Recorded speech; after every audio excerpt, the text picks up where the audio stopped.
Puji Tuhan, malam hari ini topik materi kita berbicara tentang berkat Allah di dalam Yesus Kristus ya. Yaitu kita ambil dari Yohanes pasal 1 ayat 1 sampai dengan ayat 18. Ini sebuah pelajaran yang sangat penting sekali untuk kita mengerti, kita pahami, untuk kita imani dalam hidup kita. Saya mengatakan bahwa berkat terbesar telah Allah berikan kepada kita melalui firman-Nya yang menjadi manusia, itulah Yesus Kristus.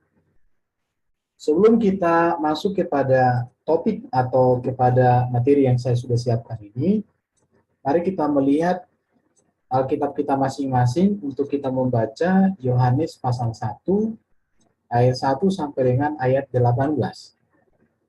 Saya bacakan untuk kita, untuk teman-teman semua bisa melihat di Alkitab masing-masing atau di handphone suci masing-masing tentang materi ini, karena menurut saya kita perlu membaca supaya nanti kita bisa berdiskusi tentang kebenaran yang luar biasa ini. Firman yang telah menjadi manusia. Pada mulanya adalah firman. Firman itu bersama-sama dengan Allah, dan firman itu adalah Allah. Ia pada mulanya bersama-sama dengan Allah. Segala sesuatu dijadikan oleh Dia, dan tanpa Dia tidak ada suatu pun yang telah jadi dari segala yang telah dijadikan. Dalam Dia ada hidup, dan hidup itu adalah terang manusia. Terang itu bercahaya di dalam kegelapan, dan kegelapan itu tidak menguasainya. Datanglah seorang yang diutus Allah, namanya Yohanes. Ia datang sebagai saksi untuk memberi kesaksian tentang terang itu, supaya oleh Dia semua orang menjadi percaya. Ia bukan terang itu, tetapi ia harus memberi kesaksian tentang terang itu. Terang yang sesungguhnya yang menerangi setiap orang sedang datang ke dalam dunia. Ia telah ada di dalam dunia, dan dunia dijadikan oleh Dia, tetapi dunia tidak mengenalnya. Ia datang kepada milik kepunyaannya, tetapi orang kepunyaannya itu tidak menerimanya. Tetapi semua orang yang menerimanya diberinya kuasa supaya menjadi anak-anak Allah, yaitu mereka yang percaya dalam namanya. Orang-orang yang diperanakan bukan dari darah atau dari daging, bukan pula secara jasmani oleh keinginan seorang laki-laki, melainkan dari Allah. Firman itu telah menjadi manusia dan diam di antara kita, dan kita telah melihat kemuliaannya, yaitu kemuliaan yang diberikan kepadanya sebagai anak tunggal Bapa, penuh kasih karunia dan kebenaran. Yohanes memberi kesaksian tentang Dia dan berseru, katanya, "Inilah Dia yang kumaksudkan ketika aku berkata, kemudian daripadaku akan datang Dia yang telah mendahului aku, sebab Dia telah ada sebelum aku." Karena dari kepenuhannya, kita semua telah menerima kasih karunia demi kasih karunia. Sebab hukum Taurat diberikan oleh Musa, tetapi kasih karunia dan kebenaran datang oleh Yesus Kristus. Tidak seorang pun yang pernah melihat Allah, tetapi anak tunggal Allah yang ada di pangkuan Bapa, Dialah yang menyatakannya. Di materi pelajaran kita pada sesi ini, topiknya adalah berkat Allah di dalam Yesus Kristus. Dan saya mengatakan bahwa berkat terbesar telah Allah berikan melalui Yesus Kristus, yaitu firman-Nya yang menjadi manusia. Di dalam teks ini sedikitnya bisa kita menemukan 4 berkat Allah yang luar biasa yang Allah sediakan bagi orang yang percaya atau di dalam Yesus Kristus bagi semua umat manusia. Dan kalau manusia menerima Kristus, tinggal di dalam Kristus, maka 4 berkat yang luar biasa di dalam teks ini akan menjadi milik daripada orang tersebut. Dan kita semua yang ada di Zoom ini, tentu kita akan memilikinya. Nah, tetapi sebelum masuk kepada topik 4 berkat besar yang Allah sediakan di dalam Yesus buat kita, saya mengawali dulu dengan beberapa pertanyaan yang berkaitan dengan firman Tuhan. Apa itu firman? Sebenarnya di kelas kita ini sudah biasa saya bahas. Firman di dalam teks ini, dalam bahasa Yunani memakai kata logos. Logos itu diartikan sebagai ilmu, hikmat, pikiran Allah, pengetahuan Allah, atau rasio Allah. Jadi kalau dikatakan di ayat pertama, pada mulanya adalah firman, firman itu bersama-sama dengan Allah, dan firman itu adalah Allah. Jadi firman di sini berbicara tentang ilmunya Allah, hikmatnya Allah, pikirannya Allah, pengetahuannya Allah, yang maha kuasa, yang ajaib, yang mulia, yang perkasa, kekal ada di dalam diri Allah. Jadi firman di sini memakai kata logos. Kalau kita mau belajar Alkitab, sebenarnya oleh LAI ada 3 kata Yunani yang berbeda, tetapi diartikan sebagai firman. Yang pertama logos, yang kedua rema. Rema itu perkataan-perkataan atau hikmat Allah yang diam dalam diri kita, mengubah kita, memperbaharui diri kita, itu yang disebut dengan rema. Yang ketiga itu grape. Grape ini adalah Alkitab. Tulisan-tulisan para rasul, para nabi yang mengisahkan tentang kebesaran Allah atau bagaimana Allah berkarya di tengah-tengah sejarah umat manusia, khususnya Israel, dan itu dituliskan menjadi kitab, itu disebut grape. Jadi ada 3 kata firman dalam teks Yunani berbeda artinya ini, tapi oleh LAI diartikan sebagai firman. Yang pertama logos, yang kedua rema, yang ketiga grafe. Grafe itu tulisan-tulisan yang diinspirasi oleh Roh Kudus kepada para rasul, kepada para nabi, dan itu berbicara tentang karya Allah. Itu namanya grafe. Sedangkan rema, ketika pengajaran-pengajaran Allah, pengajaran-pengajaran para nabi, atau pengajaran-pengajaran Kristus, diam dalam hidup kita, mengubah diri kita, mengubah cara berpikir kita, mengubah perilaku kita, mengubah konsep kita, itu disebut dengan rema. Sedangkan logos itu berbicara tentang ilmu, hikmat, pikiran Allah. Nah, itu harus dipahami dulu ya. Yang berikut, kapan firman ada? Jawabannya jelas bahwa firman ada itu kekal. Ada sebelum dunia diciptakan. Karena dikatakan di sini pada mulanya adalah firman. Jadi firman itu permulaan dari segala ciptaan. Jadi apa itu firman? Ilmu Allah, hikmat Allah, pikiran Allah, pengetahuan Allah. Kapan firman Allah? Kapan ilmu Allah? Kapan hikmat Allah? Kapan pikiran Allah yang maha kuasa ini ada? Tentu kekal. Bahkan sudah ada sebelum dunia diciptakan. Karena dikatakan di sini pada mulanya adalah firman. Oke. Yang kedua, di mana firman itu ada? Dikatakan firman itu bersama-sama dengan Allah dan firman itu adalah Allah. Di mana firman ada? Jawabannya adalah di dalam diri Allah. Pikiran Allah tentu ada di dalam diri Allah. Hikmat Allah di dalam diri Allah. Pengetahuan Allah di dalam diri Allah. Nah, ini harus dipahami dulu pendahuluannya. Baru apa fungsi firman? Apa fungsi firman Allah ini di dalam diri Allah itu sendiri? Ini bisa kita melihat di dalam ayat 3. Dikatakan di dalam ayat 3 di sini, segala sesuatu dijadikan oleh Dia, dan tanpa Dia tidak ada suatu pun yang telah jadi dari segala yang telah dijadikan. Jadi, apa fungsi firman Tuhan? Firman Allah adalah kuasa Allah yang olehnya Allah menciptakan segala sesuatu. Jadi dari sini kita mengerti ya, apa itu firman. Nah, di sini. Terus pertanyaan yang berikut, firman jadi manusia untuk apa? Ini yang mau saya sampaikan. Untuk apa firman itu, hikmat Allah itu, pikiran Allah itu Allah wujudkan hadir dalam natur manusia di tengah-tengah dunia ini. Untuk apa? Inilah yang menjadi pembelajaran kita malam hari ini. Apa berkat? Apa berkat yang luar biasa?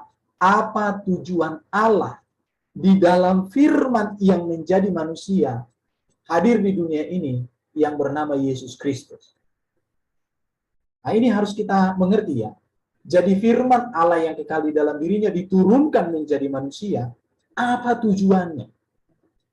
Apa tujuannya? Maka saya katakan Yesus itu adalah firman yang hidup, yang mengubah hidup semua manusia yang percaya, sehingga hidupnya menjadi baru dengan karakter baru, sehingga kehidupannya itu menjadi kehidupan, menjadi berkat, menjadi saksi, menjadi terang bagi orang lain. Jadi Yesus yang hidup itu hidup dalam diri kita, maka dengan hidupnya Yesus yang ada dalam diri kita, mengubah hidup kita, mengubah paradigma cara pandang kita, mengubah karakter kita, mengubah prinsip-prinsip kita tentang menjalani hidup. Dengan demikian, maka kita memiliki kehidupan yang berkenan di hadapan Tuhan, dan kita berkenan di hadapan oleh saudara-saudara kita yang lain. Sekarang saya masuk kepada poin yang pertama. Apa berkat besar yang Allah sediakan melalui firman yang menjadi manusia? Kita melihat ayat 4, dikatakan di sini ya, di dalam Dia, di dalam firman yang menjadi manusia, ada hidup. Dan hidup itu adalah terang manusia. Hidup dalam teks ini memakai kata zoe, di mana kata zoe ini digunakan 36 kali dalam Injil Yohanes. Di dalam Alkitab ada dua kata hidup ya sebenarnya. Yang pertama itu bios. Bios itu berbicara tentang kehidupan kita secara lahiriah. Makan, minum, tidur, bekerja, menikah, punya anak, punya cucu. Itu namanya bios. Tetapi di dalam ayat ini, kata hidup di sini memakai kata zoe. Kata zoe di sini menunjuk kepada hidup yang kekal. Atau bisa diartikan hidup yang sebenarnya, atau diartikan juga sebagai hidup berkualitas. Jadi berkat yang Allah sediakan bagi kita di dalam Yesus yang adalah firman itu, berkat pertama yang bisa kita lihat di sini adalah Allah menyediakan hidup yang kekal bagi manusia. Dan inilah sebenarnya arti hidup kita. Berarti kalau orang tidak memiliki hidup yang kekal, maka sesungguhnya dia belum memiliki hidup yang sebenarnya. Makanya kan tanpa kebenaran hidup di dalam Yesus ini, orang itu nggak mengerti arti hidupnya sebenarnya. Semuanya walau-walam ya, mudah-mudahan, kumaha engke kumaha, gitu orang Sunda bilangnya. Jadi zoe, hidup yang kekal, Allah anugerahkan kepada kita di dalam sang firman yang menjadi manusia.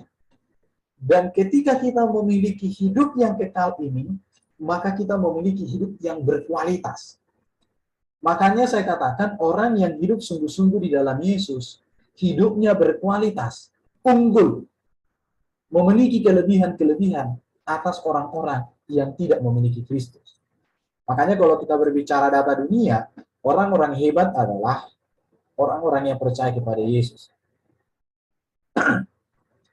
Orang-orang yang luar biasa, orang-orang yang mengubah dunia ini, yang mewarnai dunia ini dengan nilai-nilai kemajuan, dengan nilai-nilai kebenaran, adalah orang-orang yang sudah mengalami hidup kekal di dalam Yesus, di dalam dirinya sendiri. Jadi zoe itu berbicara hidup kekal, berbicara tentang hidup yang sebenarnya, dan berbicara tentang hidup yang berkualitas. Hidup yang berkualitas inilah yang Allah anugerahkan kepada kita di dalam Yesus. Kita tahu ya, dikatakan di dalam Roma dan juga di Korintus, Yesus kan itu disebut Adam yang terakhir. Adam yang pertama membawa manusia kepada kerusakan hidup, kerusakan berbagai hal, dimensi kehidupan. Tetapi Yesus datang memberikan hidup yang berkualitas, artinya memulihkan keadaan manusia yang berdosa karena Adam yang pertama. Dan Yesus memulihkan menjadi hidup yang berkualitas melalui kedatangannya menjadi Adam yang kedua. Maka dikatakan oleh Yesus ya di dalam Yohanes 11 ayat 25, ada yang bisa baca? Jawab Yesus, "Akulah kebangkitan dan hidup.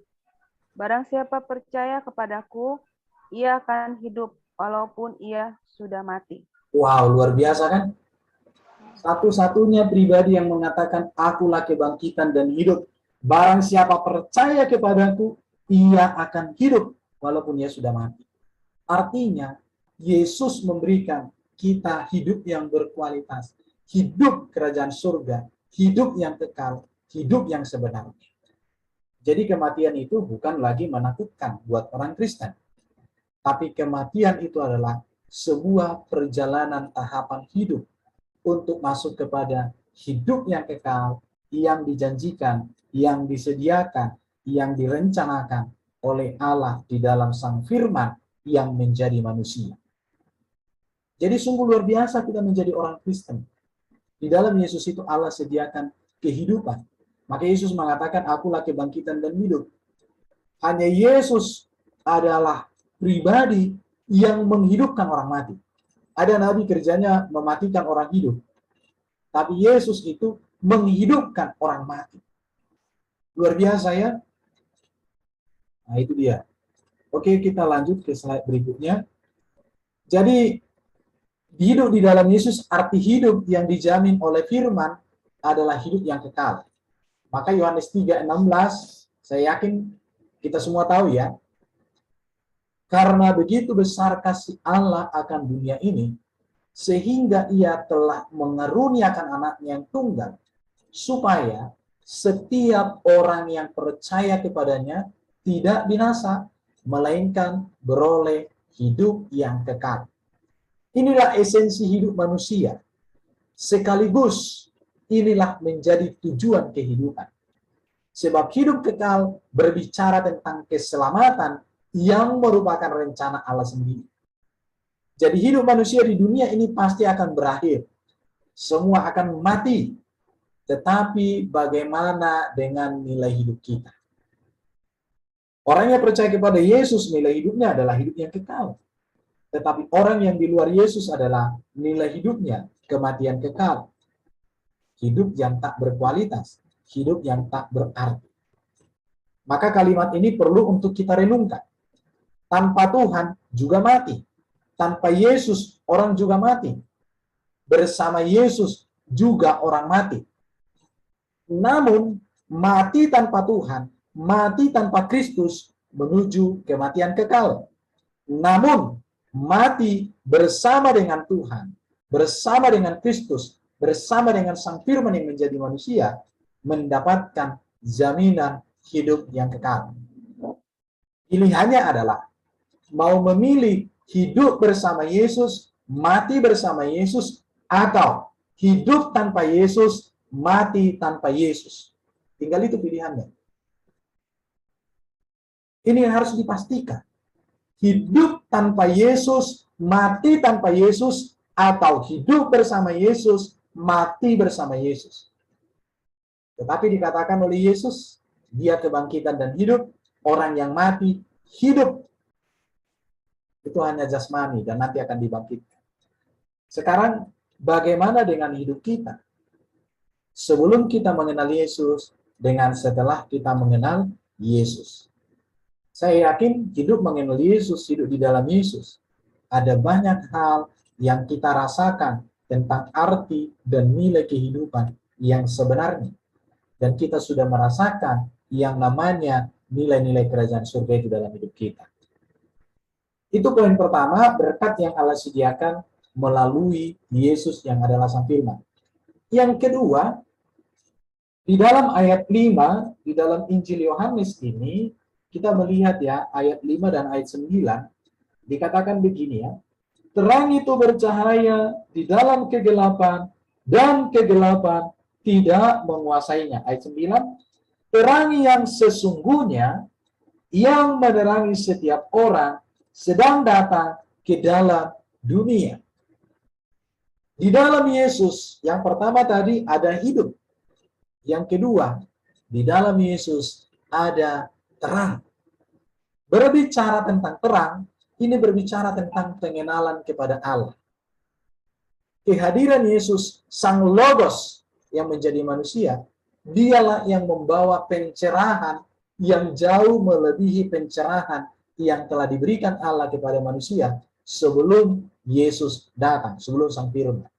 Ibrani pasal 1 ayat 1-4 dikatakan, kalau zaman dahulu Allah berbicara kepada manusia melalui para malaikat, melalui para nabi, tetapi sekarang ini dia berbicara kepada kita melalui Sang Firman, anaknya yang tunggal. Dialah yang menyatakan siapa Allah itu. Jadi berbicara tentang di dalam Yesus ada terang. Yang pertama ini berbicara tentang kita mengenal Allah kita. Kita tahu ya, ketika Adam dan Hawa jatuh dalam dosa, maka mereka diusir dari Taman Eden. Mereka jauh dari kemuliaan Tuhan. Mereka tidak bisa bersekutu dengan Tuhan secara leluasa sebelum mereka jatuh dalam dosa. Tetapi Yesus datang membawa kita mengenal Allah itu secara pribadi di dalam kehadiran Kristus. Maka saya percaya orang yang semakin dekat dengan Yesus akan semakin mengalami kasih Allah, akan semakin mengerti kehendak Allah, akan semakin hidupnya diserahkan kepada Allah. Karena memang di dalam Yesus ada terang. Baru terang ini juga berbicara tentang bahwa di dalam Yesus, terang yang sesungguhnya ini menyingkirkan kegelapan. Kegelapan yang dimaksud di sini adalah berbicara tentang dosa. Maka saya melihat orang yang sungguh-sungguh di dalam Yesus, dia akan berani melangkah meninggalkan dosa-dosanya. Baik itu dosa kesukaan atau dosa apapun. Baru di dalam Yesus ini menyingkirkan kegelapan. Kegelapan berbicara tentang moral, perilaku yang tidak berkenan di hadapan Tuhan, yang tidak sesuai dengan firman Tuhan. Jadi makanya saya katakan orang yang sungguh-sungguh di dalam Yesus itu, kegelapan akan tersingkir, dosa, moralitas, perilaku, sikap, semua akan tiap-tiap hari dibaharui, sampai kita serupa dengan Kristus. Dan itu tujuan dari kehadiran Kristus untuk menerangi kita. Baru Yesus adalah terang, ini juga berbicara tentang bahwa Yesus memberikan teladan. Teladan apa? Teladan tentang etika. Teladan tentang moralitas yang sempurna. Teladan tentang perbuatan baik, perbuatan kebajikan, perbuatan kebenaran. Dan apa yang diajarkan oleh Yesus ini menyingkirkan begitu banyak pengajaran-pengajaran palsu yang ada di dunia ini. Jadi kita melihat ya, di dalam Yesus ini, terang yang sesungguhnya itu kita temukan. Kita mengenal Allah dengan benar, kita bersekutu dengan Allah dengan benar, kita bisa menanggalkan dosa-dosa, kita bisa meninggalkan perilaku dan moralitas yang buruk, bahkan kita memiliki sosok teladan tentang etika dan moral yang sempurna. Dan kita mengerti ajaran-ajaran yang kudus dan mulia dengan sendirinya, maka kegelapan tersingkirkan. Dan ini sangat ditegaskan oleh Yesus lagi di dalam Yohanes 8 ayat 12, Yohanes 9 ayat 5, Yohanes 12 ayat 46. Yesus berkata, "Akulah terang dunia." Dunia ini berbicara tentang sistem yang ada di dunia ini. Nilai-nilai yang ada di dunia ini, Yesus datang untuk meneranginya. Maka saya katakan orang yang ada dalam kegelapan karena dosa atau kegelapan gak mengerti masa depan, tapi kalau dia datang kepada Yesus, mengalami terang Yesus dalam dirinya, maka dia mengerti, dia mengenal Tuhan, dia mengenal tujuan Tuhan, dia merasakan, dan dia hidup untuk kemuliaan Tuhan. Nah itu ya yang sangat luar biasa di sini. Jadi terang ini memungkinkan kita melihat objek secara lebih jelas. Jadi Yesus adalah terang dunia, berarti kalau Yesus ada dalam diri kita, maka kita bisa melihat objek secara jelas. Berbicara objek apapun yang ada di dunia, bicara keluarga, berbicara pekerjaan, berbicara pergaulan, kita bisa melihat dengan jelas. Kita bisa mengerti, sehingga kita tidak sembarangan. Dengan terang, kita dapat melihat bentuk, kita bisa melihat jarak, relasi antar objek. Dalam filosofi Yunani, terang adalah simbol pengetahuan. Jadi dalam filosofi Yunani itu, terang itu adalah simbol pengetahuan. Kalau kita perhatikan di dalam ayat 5 tadi dikatakannya, terang itu bercahaya di dalam kegelapan, dan kegelapan itu tidak menguasainya.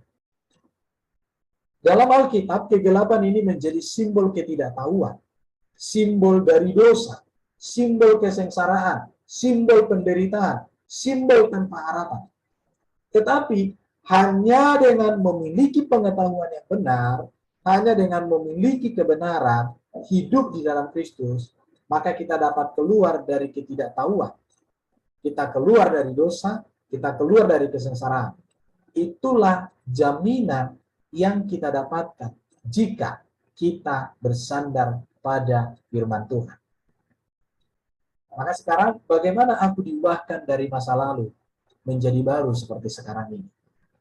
Kita tentu diubah oleh Tuhan karena kita sudah memiliki terangnya. Itu ya pelajaran yang luar biasa yang bisa kita temukan. Yang ketiga, di dalam Yesus kita diangkat jadi anak-anak Allah. Ayat 12, saya bacakan ya, ayat 12 dikatakan, tetapi semua orang yang menerimanya diberinya kuasa supaya menjadi anak-anak Allah, yaitu mereka yang percaya dalam namanya. Anak Allah. Anak Allah di sini artinya identitas yang baru. Anak Allah itu berbicara tentang kita diberi kuasa, kita diberi wewenang, kita diberi otoritas menjadi seorang anak. Bahkan anak Allah ini berbicara tentang kita diberikan fasilitas. Anak Allah ini juga berbicara tentang kita diberikan, kita memiliki spiritualitas. Kuasa dan wewenang atau hak yang diberikan Allah kepada orang percaya di sini adalah untuk masuk dalam kerajaan surga.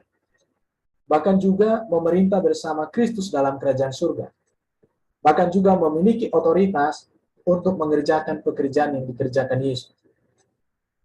Anak Allah ini dialamatkan kepada semua orang percaya. Tidak melihat suku, agama, bangsa, atau negara apapun. Jadi ini berkat ketiga yang Allah sediakan bagi kita di dalam kehadiran Sang Firman. Kita diangkat jadi anak-anak Allah. Kita bisa bayangkan ya, kita disebut anak-anak berdosa, anak-anak duniawi, atau bahkan mungkin anak iblis. Tetapi ketika kita berjumpa dengan Yesus, status kita itu diubah. Identitas kita itu diubah. Baru kita diberikan kuasa, diberikan wewenang, kita diberikan otoritas untuk masuk kerajaan surga. Untuk memerintah bersama Kristus. Bahkan kita diberikan kuasa, otoritas untuk mengerjakan pekerjaan Tuhan di dunia ini dengan cara-cara yang luar biasa. Dan ini bisa kita lihat ya di dalam kehidupan para murid-murid. Bagaimana para murid-murid itu diberikan Yesus juga kuasa, bagaimana mereka mengusir setan, bagaimana mereka mengadakan mujizat, bagaimana mereka melakukan perbuatan-perbuatan yang luar biasa. Jadi sungguh luar biasa sebenarnya yang dikerjakan oleh Yesus bagi kita. Jadi Kristen sebagai anak-anak Allah, kita harus meneladani hidup Yesus sebagai anak Allah. Ini menjadi teladan kita. Jadi karena kita anak-anak Allah karena Yesus, maka karakter Yesus, cara hidup Yesus, prinsip-prinsip Yesus harus juga melekat dalam diri kita. Itu harus sebenarnya. Bagaimana sikap Yesus, bagaimana Yesus terhadap orang miskin, bagaimana Yesus terhadap orang berdosa, bagaimana Yesus terhadap orang sakit, bagaimana Yesus terhadap orang tersesat, bagaimana Yesus terhadap orang Farisi dan ahli Taurat, bagaimana Yesus terhadap bangsa-bangsa lain, kaum-kaum yang tidak memiliki keyakinan kepada Allah. Jadi karena kita anak-anak Allah, maka kita mewarisi karakter, sifat, cara, dan gaya hidup yang dimiliki oleh Kristus yang olehnya kita menjadi anak-anak Allah. Maka pertanyaannya adalah, sudahkah teladan Yesus ini menjadi nilai-nilai dalam pelayanan kita? Sudahkah teladan Yesus ini menjadi nilai dalam hidup kita, dalam keluarga kita, dalam pelayanan kita? Itu yang ketiga ya.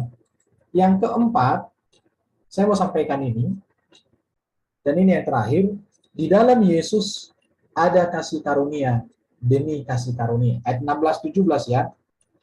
Karena dari kepenuhannya, kita semua telah menerima kasih karunia demi kasih karunia. Sebab hukum Taurat diberikan oleh Musa, tetapi kasih karunia dan kebenaran datang oleh Yesus Kristus. Kata kasih karunia di dalam teks ini memakai kata karis. Bahasa Ibraninya itu chen. Kata ini dipakai untuk menunjukkan arti pengampunan, baik dari manusia dan juga dari Allah. Artinya begini, di dalam Yesus kita mendapatkan kasih karunia demi kasih karunia. Tentu kita kan dalam perjalanan hidup kita ini kan kita jatuh bangun. Kita jatuh bangun dalam dosa. Tetapi di dalam Yesus Allah sediakan pengampunan. Dan pengampunan yang dikerjakan oleh Yesus di sini adalah di dalam Yesus kita mendapatkan pengampunan dari Allah. Dan dalam Yesus juga kita mendapatkan pengampunan dari sesama. Karena Yesus yang hidup dalam diri kita mendekatkan kita dengan Bapa di surga. Mendekatkan kita dengan sesama kita. Luar biasa. Maka saya katakan hanya Yesus yang bisa memulihkan hubungan kita dengan orang lain. Ketika kita menempatkan Yesus sebagai pusat hidup kita, maka kita pasti akan didamaikan oleh kasih Yesus itu dengan orang lain. Orang lain yang memiliki hubungan yang retak dengan kita. Tapi ketika Yesus memimpin kita, maka kita akan didamaikan dengan orang lain. Kita dituntun untuk mengasihi dan mengampuni. Dan di dalam Yesus juga kita mendapatkan pengampunan dari Allah. Kata kasih karunia di sini diartikan ini sebagai perbuatan seorang atasan, Allah, yang menunjukkan kepada bawahannya, menunjukkan kepada bawahannya kasih karunia, padahal sebenarnya bawahan itu tidak layak menerima. Jadi kasih karunia itu artinya atasan kita berbuat sesuatu yang sangat baik kepada kita. Dia menyatakan kasih kepada kita. Tapi sebenarnya kita tidak layak menerima pemberian atasan itu. Tapi itu diberikan kepada kita. Jadi artinya begini, di dalam Yesus Allah memberikan kita pengampunan. Sebenarnya kita tidak layak untuk diampuni. Layaknya kita dihukum. Layaknya kita itu dihukum, dikasih ganjaran. Tetapi kasih Allah itu mengubah. Seharusnya hukum yang harus diberikan, hukuman, tetapi diganti dengan kasih pengampunan. Seharusnya kita dilemparkan ke neraka karena dosa kita. Tetapi kasihnya mengubah, mengampuni kita. Sehingga kita dilayakkan masuk kerajaan surga. Jadi seseorang yang sedang memberikan dampak kasih karunia kepada sesuatu akan menimbulkan dampak baik pada kedua belah pihak. Sehingga ada kedamaian, ada kenyamanan, ada pemulihan, ada kelegaan. Jadi berkat yang keempat ini kasih karunia demi kasih karunia, artinya kasih karunia Tuhan tak berkesudahan di dalam Yesus buat orang yang percaya sungguh kepada Sang Firman yang menjadi manusia. Jadi Allah adalah kasih karunia.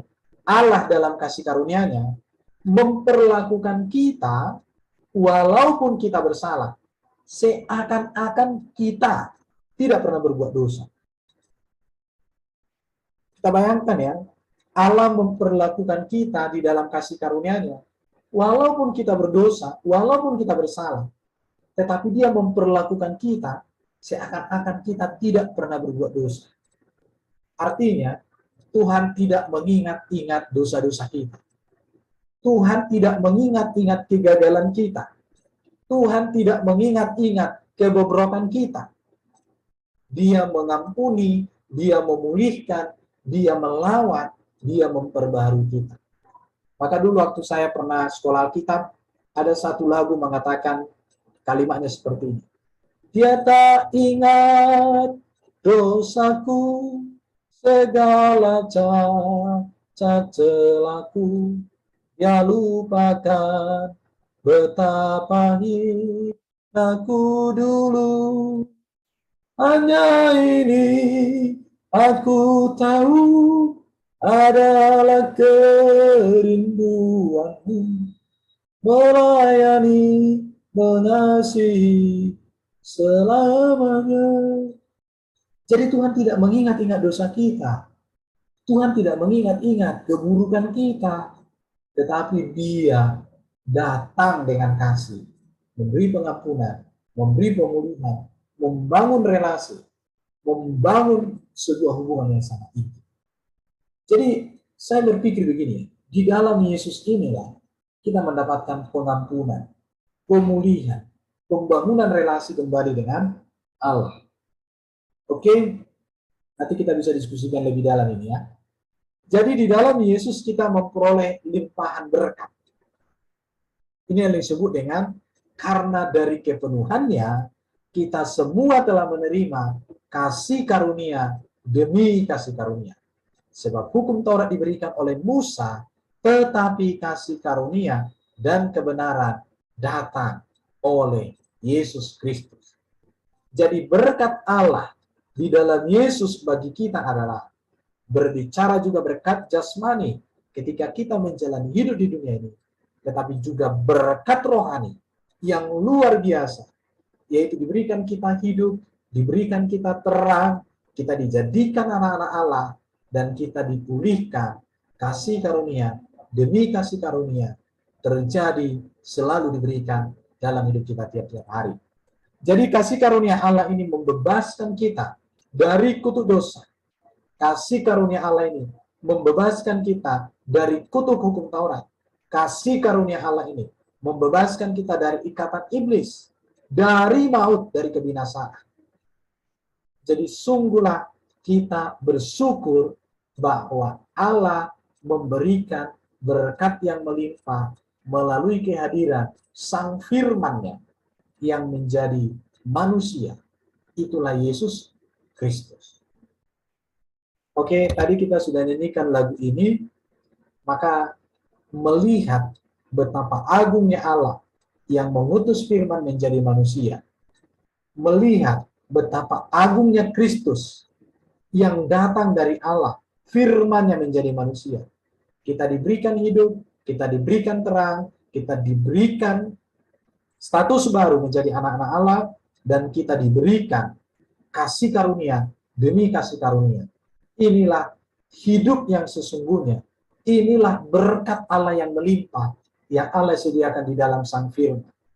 Kalau kita mau belajar nanti teologi Yohanes, maka boleh saya katakan 4 topik tersebut yang kita bahas di sini adalah malam hari ini merupakan inti pembahasan dari seluruh kitab suci.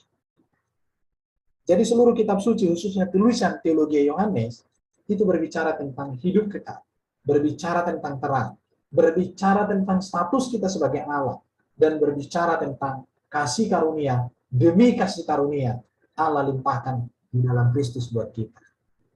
Itulah inti dari seluruh teologi Injil Yohanes. Kalau kita mau bahas keseluruhan dari kitab Injil Yohanes ini.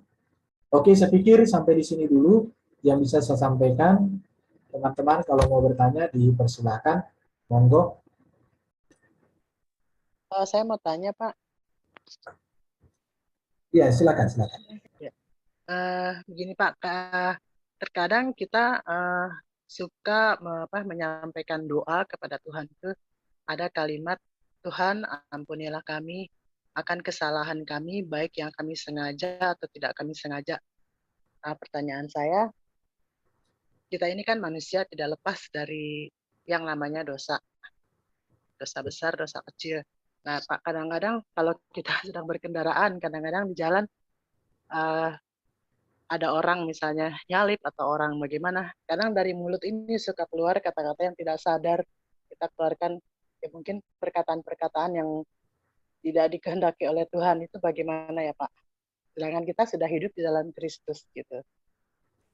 Ya memang di satu sisi ya ada namanya hal-hal manusiawi, tapi walaupun itu kan tetap juga sebuah kelalaian kita, kesalahan kita, dan tentu kita kan harus memperbaiki juga diri dari hal seperti itu.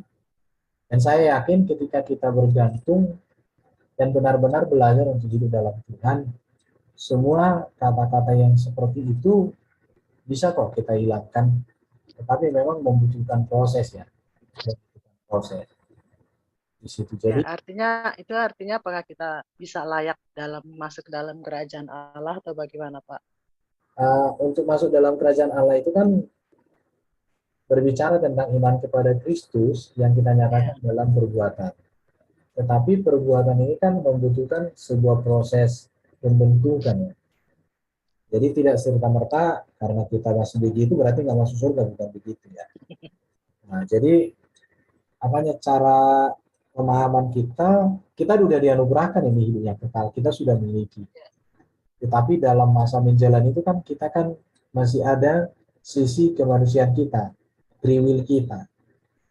Dan ketika free will itu kan melakukan kesalahan, Tuhan tetap mengampuni kita dan Tuhan mengendaki bahwa kita itu terus berubah makin dewasa. Saya melihatnya seperti itu. Oke, mungkin ada lagi yang mau ditanya? Shalom Pak, saya baru masuk, baru tahu. Tadi khotbahnya tentang apa ya Pak? Maaf saya tanya. Oh, tadi itu berbicara tentang berkat yang Allah sediakan di dalam Sang Firman yang menjadi manusia. Ada 4. Yang pertama, kita diberikan hidup yang kekal. Yang kedua, kita diberikan terang, menyingkirkan segala kegelapan. Yang ketiga, kita diberikan status yang baru, identitas baru. Kita menjadi anak-anak Allah. Yang keempat, kita diberikan limpahan kasih karunia demi kasih karunia. Kasih karunia itu berbicara tentang pengampunan, pemulihan, pembaharuan hidup. Nah itu sih tadi. Yohanes pasal 1. Yohanes pasal 1. Ya, ayat 1 sampai 18. Pak, saya itu tadi yang terakhir apa Pak? Kan ada 4. Oh ya, ada 4 memang tadi. Ini berkat yang Allah sediakan. Ya, Iya. saya ulang sedikit singkat ya. Di dalam Yesus itu ada hidup. Hidup di sini memakai kata zoe ya. Zoe itu artinya hidup yang berkualitas, hidup yang sebenarnya, hidup yang kekal. Dan ini yang kita temukan diberikan Allah melalui kehadiran Sang Firman menjadi manusia. Hidup yang kekal. Ya, jadi hidup yang kekal ini merupakan esensi hidup manusia, tujuan hidup manusia. Tanpa hidup yang kekal, maka sebenarnya manusia tidak memiliki arti hidup. Yang kedua, di dalam Yesus itu ada terang. Terang di sini berbicara tentang pengenalan relasi yang sangat dekat dengan Allah. Situ ya. Baru terang ini berbicara tentang menyingkirkan segala bentuk dosa, moralitas dan perilaku yang tidak berkenan. Baru berbicara terang, ini menunjuk bahwa di dalam Yesus kita mendapatkan memperoleh teladan etika dan moral ya, baik tentang bersikap kepada orang lain, tentang keluarga, tentang keputusan, tentang kesemua yang baik ada di dalam Yesus. Itu namanya terang. Dan Yesus mengatakan akulah terang dunia. Terang ini adalah modal kita untuk kita bisa keluar dari ketidaktahuan, dari dosa, dari kesengsaraan. Dan terang ini tidak akan pernah dikuasai kegelapan, tapi menyingkirkan kegelapan. Itu yang kedua. Yang ketiga, di dalam Yesus kita diangkat jadi anak-anak Allah. Anak-anak Allah di sini berbicara tentang identitas yang baru. Jadi kita tadi kan anak-anak dunia, anak-anak dosa, tapi sekarang menjadi anak-anak Allah. Anak Allah artinya bahwa kita memiliki identitas yang baru, kita diberikan kuasa, wewenang, otoritas untuk masuk kerajaan surga. bahkan diberikan kita fasilitas hidup sebagai seorang anak Allah. Dan kita juga diberikan spiritualitas yang baru, kerohanian yang baru. Dan kita memiliki otoritas untuk mengerjakan pekerjaan yang dikerjakan Yesus. Anak-anak Allah berarti diberikan otoritas mengusir setan, mengadakan mujizat dan lain sebagainya ya. Yang keempat, di dalam Yesus kita mendapatkan kasih karunia demi kasih karunia. Kasih karunia di sini berbicara tentang pengampunan yang diberikan oleh Allah dan juga berbicara pengampunan perdamaian kita dengan sesama. Sebenarnya karis atau kasih karunia ini itu diartikan perbuatan seorang atasan, dalam konteks ini adalah Allah yang menunjukkan kepada bawahannya kasih karunia. Padahal sebenarnya bawahan itu tidak layak menerima itu. Jadi Allah memberikan sesuatu yang bernilai luar biasa. Tapi selayaknya kita tidak layak mendapat itu, tapi diberikan untuk kita. Jadi Allah itu kasih, dia memperlakukan kita dengan penuh kasih. Dia tahu kita bersalah, dia tahu kita berdosa. Tapi oleh kasihnya dia tetap memperlakukan kita seolah-olah kita tidak berbuat dosa. Dia tidak ingat-ingat dosa kita, dia tidak ingat-ingat cacat celah kita, dia tidak ingat-ingat segala kekurangan kita.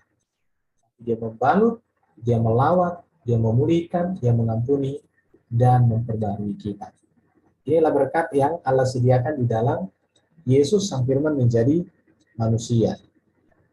Ini tadi yang saya sampaikan. Pak, saya mau tanya Pak. Oke, silakan. Erben.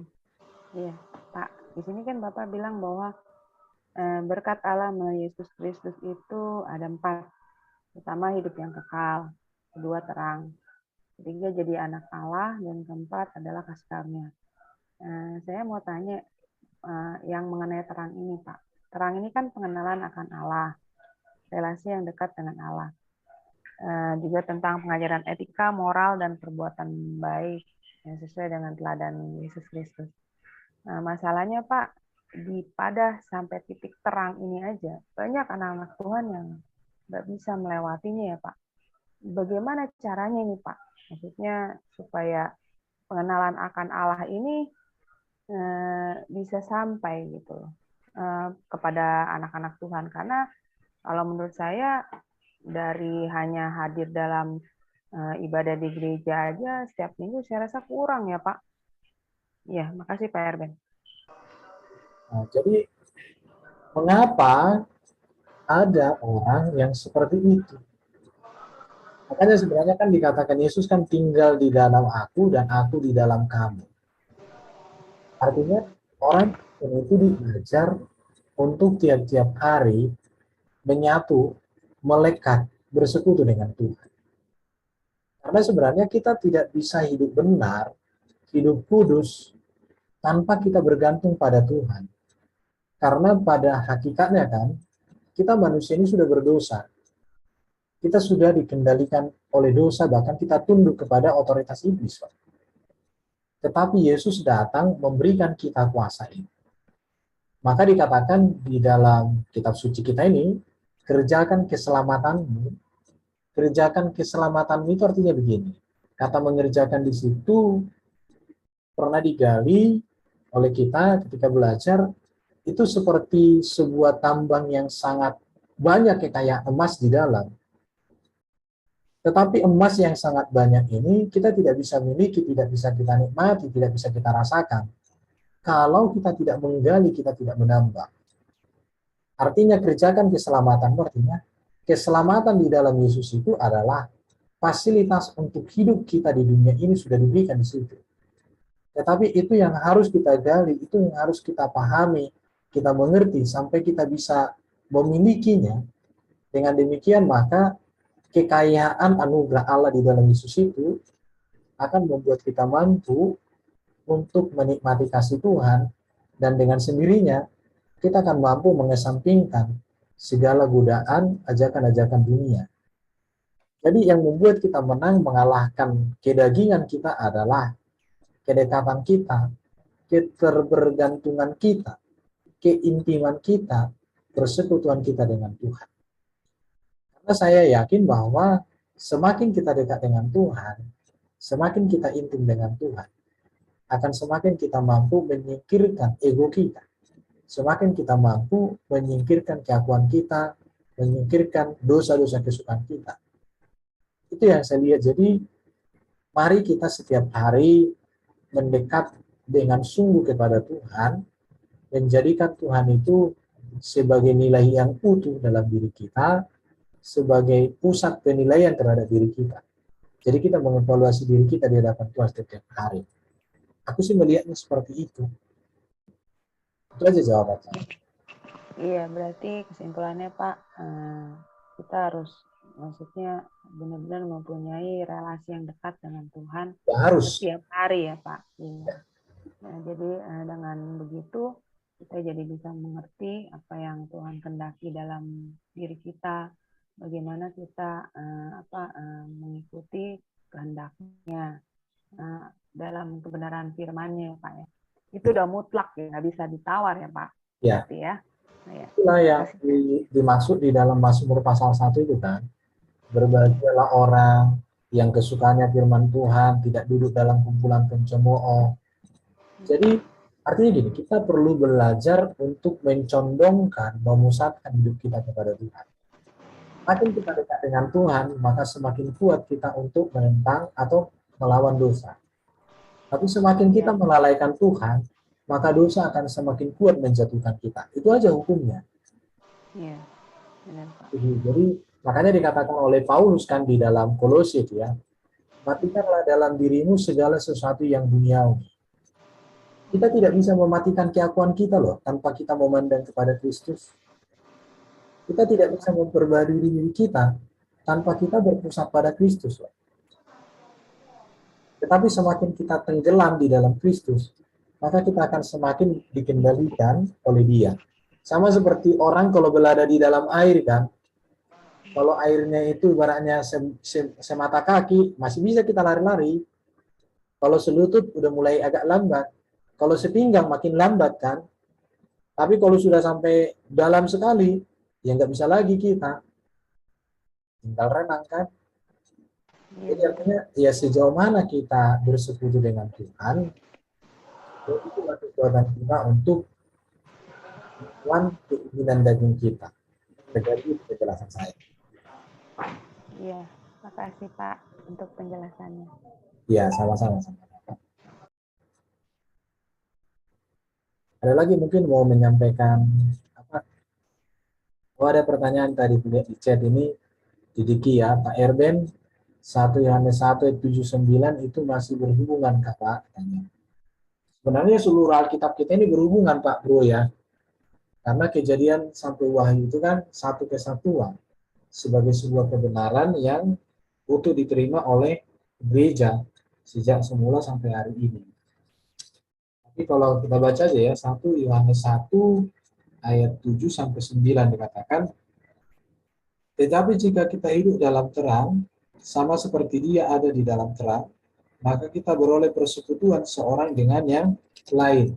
Dan dari Yesus anaknya itu menyucikan kita dari segala dosa, Jika kita berkata bahwa kita tidak berdosa, maka kita menipu diri sendiri dan kebenaran tidak ada di dalam kita. Jika kita mengaku dosa kita, maka Ia adalah setia dan adil, sehingga Ia akan mengampuni segala dosa kita dan menyucikan kita dari segala kejahatan kita. Jadi, Injil Yohanes dengan surat Yohanes dan kitab Wahyu itu ditulis oleh Rasul Yohanes, murid Yesus. Jadi sehingga apa yang tertulis di sini satu kesatuan ya dalam tulisan Yohanes, dan ini sebuah kebenaran yang luar biasa. Tetapi jika kita hidup dalam terang, sama seperti Dia ada di dalam terang, maka kita beroleh persekutuan seorang dengan yang lain. Dan darah Kristus menyucikan kita. Anaknya itu menyucikan kita daripada segala dosa kita. Jadi kita harus hidup dalam terang. Makanya tulisan-tulisan Yohanes ini sangat banyak berbicara tentang terang, berbicara tentang hidup yang berpusat pada Kristus. Nah, seperti itu, Pak Didiki. Terima kasih. Ada lagi kira-kira? Pak Ben. Ya, ya. Jika Tuhan memang memberikan anugerah pengampunan, apakah tetap berlaku hukuman terhadap orang yang melakukan dosa itu? Ah, jadi gini, berbicara tentang dosa kan ada dua hal sifat Allah yang harus kita lihat secara bersamaan. Yang pertama, Allah itu kasih, maka dosa sebesar apapun dia ampuni. Itu kasih Allah. Tetapi Allah juga memiliki sifat yang adil. Maka dosa sekecil apapun harus dia hukum. Ini dua sifat yang harus dilihat secara seimbang pada diri Allah oleh kita. Contoh, kalau orang mencuri, apakah tinggal diampuni, tidak ada konsekuensi? Tentu tidak. Konsekuensi dari perbuatan mencuri, ya dia bisa dihukum, didenda. Tetapi tujuan daripada hukuman itu adalah kasih. Tujuannya apa? Supaya ada pertobatan, ada kesadaran, ada sebuah teguran, dan itu menjadi peringatan bagi orang-orang lain supaya tidak ikut melakukan pelanggaran yang sama. Jadi dosa itu diampuni oleh Tuhan, walaupun konsekuensi dari dosa itu harus dia terima sebagai bentuk dari teguran kasih dari Tuhan. Jadi penghukuman itu sendiri bukan murkanya, bukan kutukannya, tetapi penghukuman itu dinyatakan dalam kasihnya. Sama seperti seorang anak kan, ketika melakukan kesalahan kan kita marahi. Iya. Apakah kita memarahi anak kita itu tujuannya supaya menderita? Tidak. Tapi itu bentuk dari disiplin atas pelanggarannya. Dan itu dilakukan. Jadi bedanya ya, Tuhan menghukum orang berdosa di dalam nilai kasih. Bukan menghukum untuk mencelakai, menciderai, atau membinasakan. Itulah kasih Tuhan. Sama seperti kita dengan anak kita kan, kita pukul dia, supaya mati kau kan enggak. Supaya sadar, supaya ada pembelajaran, supaya ada pendewasaan. Makanya hubungan kita dengan Allah kita ini kan seperti seorang bapak dengan anak kan. Makanya kita panggil dia bapak, kita panggil dia sahabat. Jadi itulah uniknya, indahnya relasi kita Kristen dengan Allah kita. Seperti seorang anak dan bapak, seperti seorang sahabat. Nah itu ya. Mungkin ada mau di. Ben, Tapi ini, silakan Bu. ya nggak apa-apa, Bu Tirma dulu. Silakan, Bu. Soalnya saya bertanya ini karena antara hukuman Tuhan karena kasih sayang Tuhan sama kita supaya kita benar-benar bertobat dengan murka itu sama-sama sakit, Pak. Oh iya. Saya pernah mengalami itu, saya pernah mengalami kesakitan itu ya. Jadi saya pikir ini Tuhan murka atau menghukum karena hasilnya itu sama-sama sakit gitu loh. Ya, saya kasih contoh ya. Kalau orang melakukan sebuah kesalahan kan konsekuensi dari kesalahan itu kan terjadi juga. Jadi bukan berarti Tuhan mengasihi serta-merta maka kita jadi kebebasan, bukan. Karena kasih Tuhan itu kan kasih yang adil, bukan kasih yang kebablasan kan. Nah itu, jadi kasih Tuhan itu kasih yang adil, kasih yang terarah, kasih yang memiliki tujuan. Jadi bukan kasih yang kebablasan.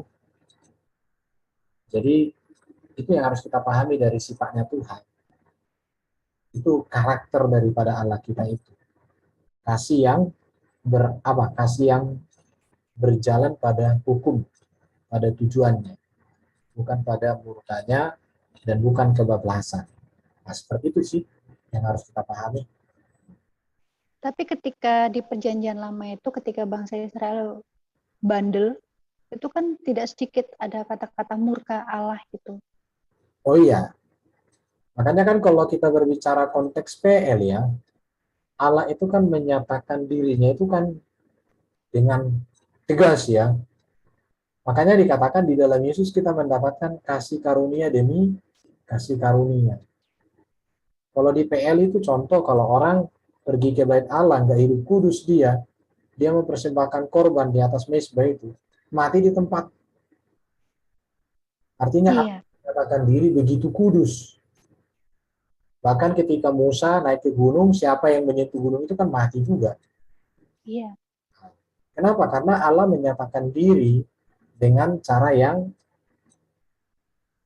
berbeda dengan kehadiran Kristus. Kalau di dalam Yesus ini kan kasih karunia, pengampunan, pemulihan, kasih sayang. Gitu. jadi sempat saya tuh sampai menilai bahwa Tuhan di zaman perjanjian lama itu kok jahat banget, beda dengan pribadi Tuhan ketika di zaman perjanjian baru. Ya memang kita melihat seperti itu ya, tetapi sebenarnya tidak. Sama sih, karena begini, Allah tidak pernah menghukum bangsa itu tanpa Allah memberikan peringatan teguran. Contoh ya, kalau bangsa Israel itu nakal, coba kita hitung dulu, berapa banyak keajaiban yang Tuhan kerjakan di tengah-tengah mereka, tapi mereka kok begitu bandel, kan begitu. Contoh ya, bagaimana mereka keluar dari Mesir, mereka melihat laut terbelah loh. Bagaimana mereka melihat tiang api, tiang awan. Bagaimana mereka melihat makanan datang, mana dari surga. Tapi mereka nakal. Jadi kalau kita melihat di situ, kasih Tuhan itu luar biasa sebenarnya. Jadi kalau kita hanya melihat hukumannya, maka kita bisa mengatakan Tuhan itu kok jahat ya gitu ya. Tapi kalau kita melihat hukumannya dengan kasih yang sudah dinyatakan sebelumnya, maka kita bisa melihat, ya wajar Tuhan berbuat demikian. Iya kan? Wajar Tuhan berbuat Iya, demikian sama mereka. Karena memang kasih Allah itu sudah limpah ruah diberikan. Tapi mereka memang benar-benar bandel sekali. Ya harus diketoklah kepalanya. Nah, kira-kira begitulah menurut apa yang bisa saya jelaskan. Jadi iya, kalau kita melihat kasih Tuhan secara utuh dan kita melihat keadilan Tuhan, penghukuman Tuhan di tengah kasihnya itu, maka saya berkata begini, waduh, kalau Tuhan itu kayak aku udah selesai hidup, kan begitu. Jadi kadang kita akan melihat hukuman Tuhan itu lepas dari kasih Tuhan, sehingga kita berpikir Tuhan nakal. Tapi kalau kita melihat kasih karunia Tuhan yang luar biasa itu, dan kita bandingkan dengan ganjaran penghukumannya, maka sesungguhnya kita katakan, Tuhan engkau baik. Itulah kasih karunia tadi kan. Kita diberikan iya, suatu hal yang sangat berharga, yang sangat berarti, walau kita tidak layak menerima itu. Bahkan Tuhan memperlakukan kita dengan penuh kasih. Walau dia tahu kita berdosa, seolah-olah kita tidak berdosa. Sampai segitunya Tuhan itu. Dia nggak hitung-hitung, nggak catat-catat kekurangan kita, tapi dia selalu memulihkan, membaharui, memberi. Dan itu yang kita lihat di dalam Yesus ya. Jadi di dalam Yesus ini kita melihat bahwa Allah itu bukan jauh. Allah itu bukan sosok yang menakutkan. Allah itu bukan sosok yang menyeramkan, tidak. Tapi Allah itu adalah sosok yang penuh kasih, penuh damai, penuh cinta, penuh harapan, penuh nilai, penuh hal-hal yang positif, yang benar. Semua yang baik ada di situ. Jadi kita belajar untuk ketika kita mendapatkan sebuah penghukuman, maka kita harus mengarahkan mata kita kepada kasih karunia Tuhan yang jauh lebih besar yang berkarya di dalam penghukuman itu. Harus begitu menurut saya. iya. Apa? Iya, udah Bu Tirma. Sudah, ya terima kasih Pak Erben. Ya sama-sama. Sekarang saya Pak mau nanya lagi. Pak, kalau di zaman perjanjian baru, misalnya seseorang itu dia sudah maksudnya berbuat hal yang berdosa, lalu Tuhan memberi hukuman, ya kan Pak, atas perbuatannya. Berarti dia sudah menerima ganjarannya, tapi dia tetap nggak bertobat gitu, melakukan lagi perbuatan yang berdosa lagi. Lalu bagaimana Pak itu? Apakah Tuhan akan murka juga seperti pada zaman perjanjian lama terhadap orang itu pada akhirnya Pak? Terima kasih Pak. Ya, itu tadi ayat yang ditunjukkan oleh Bro Dedeki itu kan, 1 Yohanes 1 ayat 7 sampai 10 itu. Baru juga nanti bisa dibaca di dalam Yesaya 1 ayat 18-19 kan. Jadi memang kalau kita melihat kepada Tuhan ini ya, kasih setia Tuhan itu kan tak berkesudahan. Memang ganjaran demi ganjaran akan dosa itu juga dia lakukan. Kenapa? Supaya proses pendewasaan. Namun kalau orang itu tidak sadar, kan pukulannya makin kuat. Jadi Tuhan itu tidak pernah menyatakan murka itu tanpa menegur, baik dengan cara yang halus. Ya, saya kasih contoh kita dengan orang tua atau kita ini orang tua dengan anak kita. Kalau dia melakukan kesalahan kan kita ingatkan pelan. Aduh kamu. Tapi kalau dia melakukan kesalahan lagi, kita ingatkan lebih keras. Dia melakukan kesalahan lagi, ya sudah, dengan keras banget.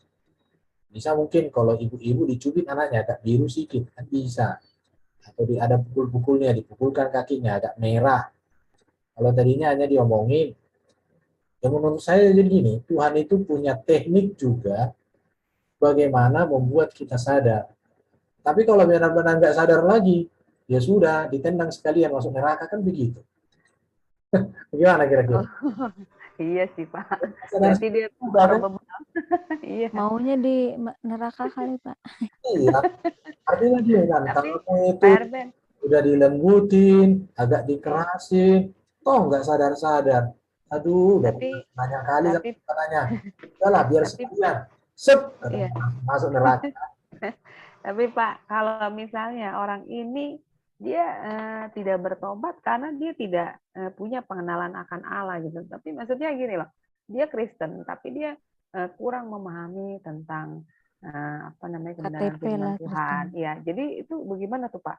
Jangankan mengharapkan pertobatan ya, karena dia mengenal kebenaran firman Tuhan aja terang itu sendiri aja nggak ada gitu.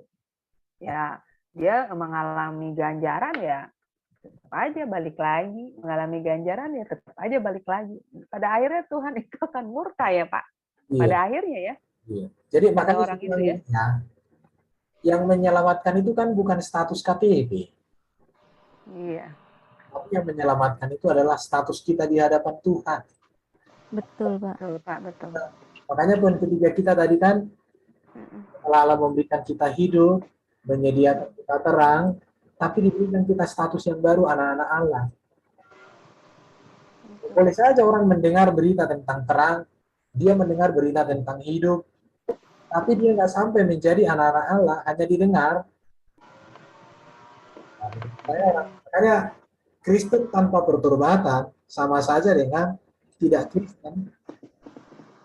Iya betul Pak, betul. Jadi Kristen tanpa pertobatan sama saja dengan bukan Kristen. Makanya kan Yohanes pasal 3 ya, ketika Yesus berbicara dengan Nikodemus, apa yang Yesus katakan dengan Nikodemus? Nikodemus itu kan seorang pemimpin, ahli Taurat itu. Seorang terhormat itu. Tapi Yesus apa katakan sama dia? Jika seorang tidak dilahirkan kembali, maka dia tidak akan melihat kerajaan surga. Jika seorang tidak dilahirkan kembali, dia tidak akan masuk kerajaan surga, kata Yesus. Padahal siapa yang dia ngomong? Ahli Taurat. Ahli Taurat itu kan berarti pinter. Tahu seluruh kitab suci. Barangkali hafal. Habis Taurat. Habis PL dia mungkin. Tapi kalau hidup itu tidak diubah, tidak ada pertobatan. Yesus katakan, jangankan masuk surga, melihat surga pun tak bisa.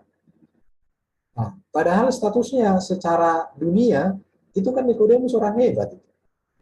Secara keagamaan. Barangkali mungkin dia pendeta besar kalau konteks sekarang. Atau jangan-jangan bisa dia mungkin kepala kayak ketua sinode barangkali. Tapi Yesus katakan, kalau kau tidak dilahirkan kembali, gak masuk surga kau, katanya. Berarti keselamatan itu bukan status ya, bukan status gerejawi, bukan jabatan gerejawi, bukan kepintaran menghafal ayat-ayat, tetapi sebenarnya adalah hidup itu diubah dari dalam oleh hadirnya kebenaran, itulah Kristus sendiri. Itu yang saya yakin. Jadi saya katakan biar dia pendeta belum masuk surga juga. Kalau hanya pendetanya pendeta aneh-aneh kan, apalagi pendeta palsu. Ya nggak mungkin lah. Iya, betul, Pak. Iya, betul, Pak. Itu harus kita catat ya. Jadi keselamatan itu bukan status gereja, bukan jabatan gerejawi, bukan status pendidikan teologi. Jangan pikir dokter pun banyak jadi nabi palsu, ya kan? Jadi bukan karena dia dokter, profesor, jadi dia masuk surga, enggak.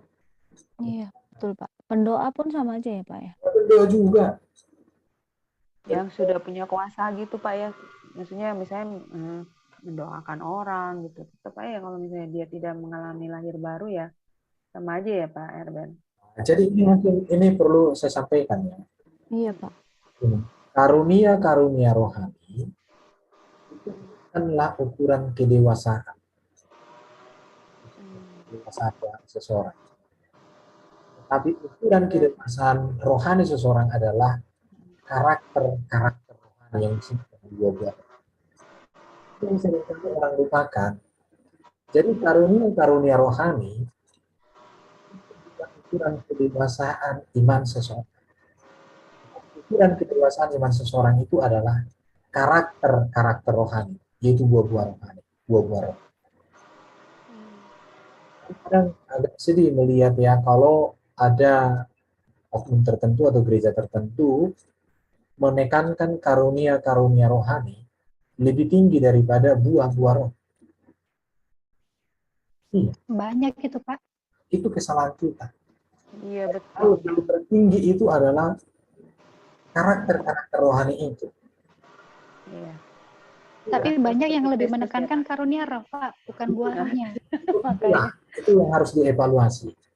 Itu yang harus dievaluasi. Susah, Pak. Sudah mengakar soalnya, Pak. Ya itu dia, akarnya itu harus dicabut. Lah gembala sidangnya bandel, keras kepala. Gimana, Pak? Soalnya kan jemaat ikut gembalanya. Nah, tapi maksud aku kan setuju kita yang di room ini ya.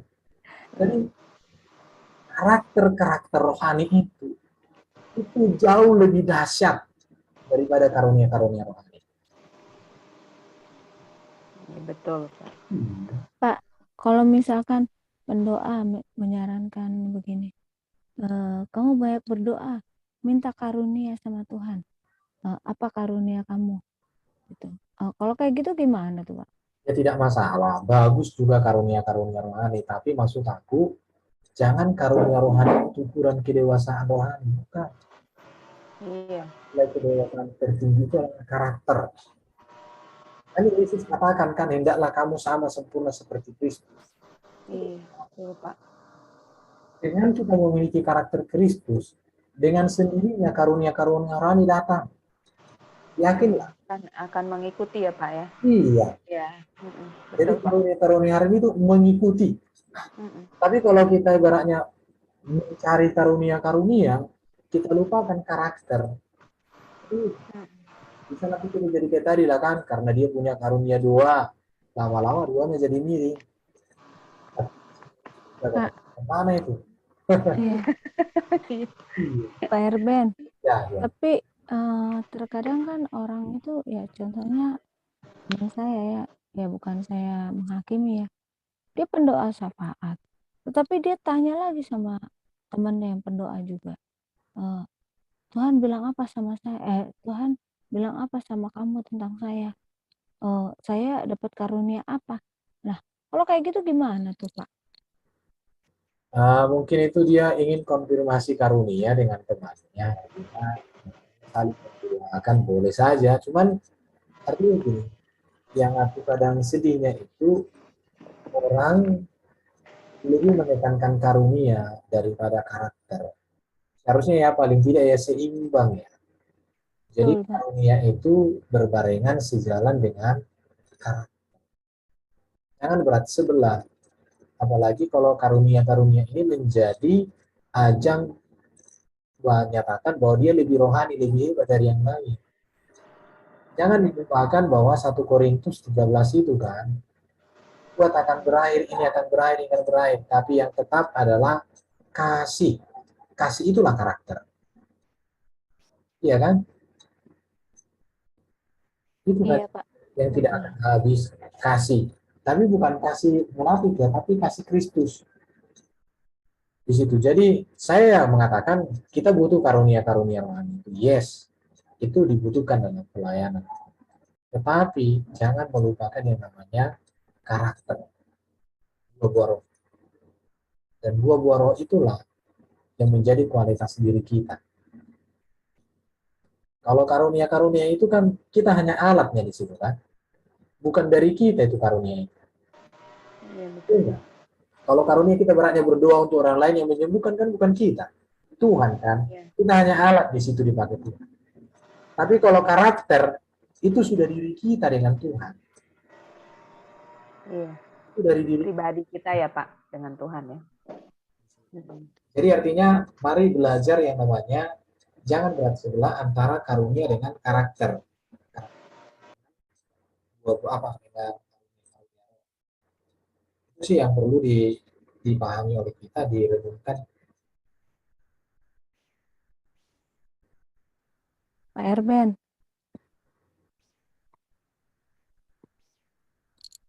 Pak. Ya.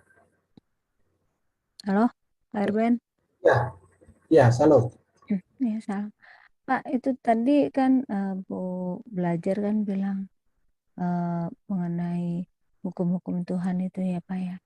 Nah, kalau menurut saya ya Pak, Tuhan itu panjang sabar ya. Oh iya betul, yang sabar. Karena kita lihat dari itu ya, bangsa Israel dia jadi budak Mesir aja sampai 400 tahun. Padahal bangsa Israel itu pilihan Tuhan kan.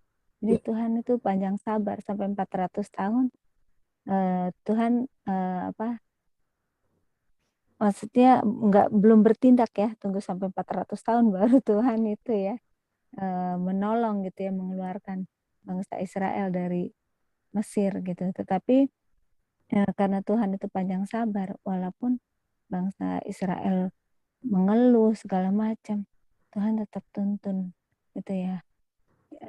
Makanya kita nggak sadar ya kalau Tuhan tuh panjang sabar. Yang kita tahu tuh Tuhan itu apa yang kita minta itu pasti Tuhan kasih, walaupun nggak cepat dan juga nggak lambat. Tapi kita lupa kalau Tuhan itu panjang sabar. Itu sih kalau menurut saya Pak. Ya, jadi Tuhan itu panjang sabar sama kita. Kalau Tuhan itu nggak panjang sabar, kayaknya udah mati kita semua ini. Betul Pak, apalagi bangsa Israel kan nggak ditolong-tolong Iya, Pak, ya kan? Tapi ini Pak, kadang saya lebih karena memang Tuhan panjang sabar, tapi karena Tuhan kalau sudah melibas bangsa Israel itu loh kan ngeri banget. Jadi saya lebih kisahnya ya. Iya, kok udah melibas sih. Bener Ya, banget. Sodom dan Gomora juga kan waktu di perjanjian. Jadi saya lama. lebih Ya. jadi kita lupa lihat dengan yang di panjang itu. sabarnya Tuhan itu gitu loh, Pak. Bukan, kita lihat yang di bangsa Mesir yang 10 tulah itu ya Pak. Iya. 10 tulah itu juga ngeri kan itu. Makanya kan jadi gini, Tuhan tidak pernah memberikan hukum tanpa Tuhan memberikan kasih dalam bentuk apakah itu peringatan, nasihat dan lain-lain. Iya, selalu. Ya, Tuhan tidak pernah menyatakan sebuah ganjaran atau menyatakan kasih terlebih dahulu. Dan itulah kehebatan Tuhan kita ini. Itulah dia. Iya. Jadi tidak serta-merta. Coba kita lihat dalam sejarah. Tuhan nggak pernah kok. Contoh kayak Sodom dan Gomora kan sudah diberikan waktu kok sama Tuhan. Iya, betul Pak.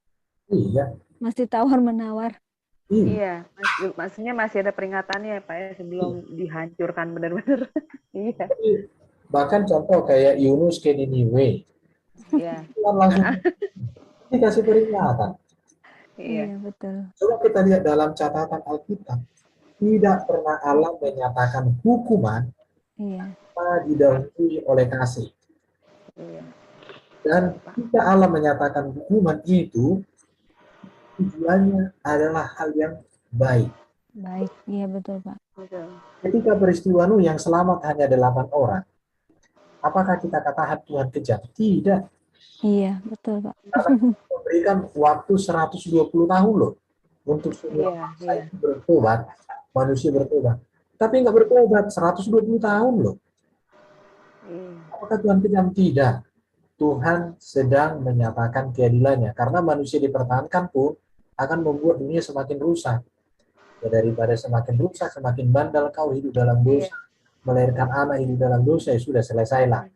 Dimulailah dari Nuh dan anak-anaknya itu 3 orang. Iya. Coba kita lihat. Termasuk nanti ya, kalau Yesus datang di akhir zaman memasukkan orang ke neraka, apakah dikatakan Yesus kejam? Enggak, Pak. Orang kita udah beritakan Injil di YouTube di mana-mana, orang bandal, Iya, bebal ya benar, Pak. bandal. Tinggal Tuhan ngomong, aku udah kasih puluhan tahun kau hidup. Udah orang Kristen kafir di matamu itu diberikan hikmat untuk membuat YouTube. Itu buatan kafir, supaya diberitakan samamu Injil. Kamu yang bandal, katanya kan. Tidak pernah Tuhan menghukum sesuatu itu tanpa Tuhan memberikan peringatan. Bahkan bukan 1 kali 2 kali loh. 1 tahun. Peringatan dan kesempatan. Mereka tergiur surga 70 bidadari.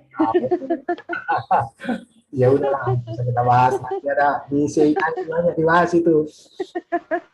Jangan dibahas monolog, harus ada mereka biar kita tanya-tanya mereka orang. Nanti balik lagi ya, Pak. Iya, hari ini aku sangat diberkati ya dengan renungan hari ini. Jadi walaupun materinya sederhana tapi hal yang luar biasa. Mengapa Allah mengutus firman menjadi manusia? 4 hal itu ya. Dan itu membuat saya sungguh kagum dengan Yesus. Dan apa yang menjadi rencana Allah buat saya, buat kita semua, kita tinggal melihat itu, apa yang Allah berikan, anugerah itu berkat itu di dalam Yesus. Jadi kalau Yesus mengatakan, aku jalan kebenaran dan hidup, tidak ada seorang pun yang sampai kepada Bapa kalau tidak melalui aku. Betul, kenapa? Karena Allah sudah memberikan hidup kekal, memberikan terang, memberikan identitas baru sebagai anak Allah bagi kita di dalam Yesus, bahkan memberikan anugerah demi anugerah. Menurut saya inilah, makanya saya bilang teologi Yohanes berpusat pada 4 topik itu. Kalau kita mau bahas ya, semua berpusat di situ. Saya juga dapat berkat sih Pak dari firman ini, juga baru, maksudnya saya jujur aja Pak, baru menyadari kalau Tuhan itu panjang sabar ya. Gitu sih. Dari saya dengar Bu belajar tadi ngomong itu, saya mikir-mikir, kata saya, iya lihat, ingat jadi bangsa Israel dikeluarin dari Mesir itu selama 400 tahun itu, saya baru sadar, iya Tuhan tuh panjang sabar walaupun ada hukuman yang harus kita ini ya terima gitu. Nah, mungkin diskusi kita udah biasa malam ini. Tuhan, Pak. Iya Pak. Kita bisa akhiri ya. Iya boleh Pak. Boleh. Yang mau didoakan khusus,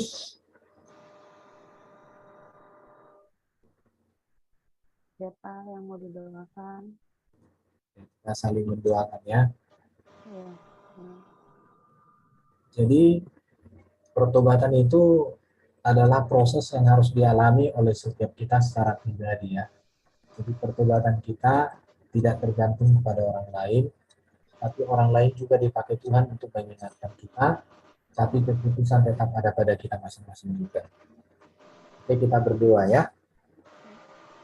Tuhan, kami bersyukur pada sesi kali ini kami boleh belajar bersama-sama tentang karyamu, kebenaranmu yang agung, yang kau nyatakan buat kami melalui firman-Mu menjadi manusia Tuhan Yesus Kristus.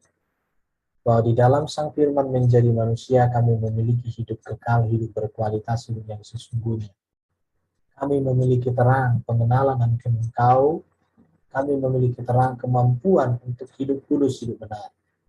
Di dalam firman yang menjadi manusia Yesus Kristus, kami juga diangkat menjadi anak-anak Allah, diberikan otoritas, diberikan hak, diberikan identitas yang baru untuk menjadi pewaris kerajaan surga. Kami juga menemukan, mendapatkan kasih karunia demi kasih karunia yang begitu luar biasa dari Bapa di dalam Yesus Kristus. Terima kasih buat kebenaran yang agung, yang menyembuhkan, menguatkan, dan memantapkan hati kami untuk terus mengasihi dan mencintai Tuhan. Berkati teman-teman kami yang ada di room ini, yang sudah kami belajar bersama-sama. Ada Ibu Hilda Gasir, ada Ibu Riana Chandra, ada Ibu Aling, ada Ibu Eri, ada Ibu Belajar, Ibu Eliana Rosa, dan juga untuk Dediki. Tuhan berkati dalam keluarga, berkati orang tua semuanya, berkati anak-anak, cucu, supaya kasih setia Tuhan terus nyata atas kami, dan membawa kami hidup mendekat, bersekutu, bergantung pada Tuhan. Terima kasih buat kebenaran-Mu yang agung. Kami memuji, kami memuliakan, kami membesarkan nama-Mu Tuhan. Tuntun kami tiap-tiap hari, supaya kami terus boleh mendekat, bersekutu, dan intimasi dengan Tuhan. Dalam nama Kristus Yesus, kami berdoa, terpujilah Bapa selama-lamanya. Amin. Amin.